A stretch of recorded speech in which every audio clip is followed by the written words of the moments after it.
Après plus de 20 ans à la tête de l'Algérie, Abdelaziz Bouteflika quitte le pouvoir sous la pression de la rue venue en masse pour s'opposer à son 5e mandat. Cette démission marque le début d'un bouleversement politique sans précédent dans l'histoire de l'Algérie indépendante. Une situation politique plongée pour le moment dans une impasse, ce qui pousse le Conseil constitutionnel à annuler pour la 2e fois en 3 mois l'élection annoncée pour le 4 juillet. Dans une Algérie où la chose politique a longtemps été chasse gardée d'une oligarchie locale, l'opposition émergente peine à s'organiser et à gagner la confiance d'un peuple déterminé à dessiner seul son avenir.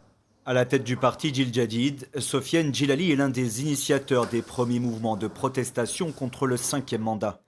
Pour cet acteur nouveau de la vie politique algérienne, la priorité n'est pas de faire émerger des candidats, mais d'organiser les conditions d'une transition démocratique basée sur un arsenal juridique transparent.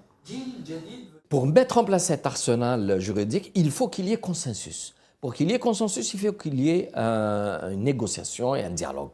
Or, le dialogue jusqu'à présent ne pouvait pas s'organiser parce qu'on était en plein démembrement et effondrement du régime politique, avec les conséquences qu'on voit aujourd'hui, ces arrestations qu'on n'explique pas en entier, mais elles sont là. Et c'est à partir de ce moment-là que probablement l'armée, qui est maintenant au cœur du pouvoir, elle devra arbitrer un dialogue pour aboutir à cet arsenal juridique qui permettra la phase suivante, c'est-à-dire l'élection. Mais cette opposition existe bien et souhaite aujourd'hui peser dans ce renouveau politique. C'est un avenir des plus incertains.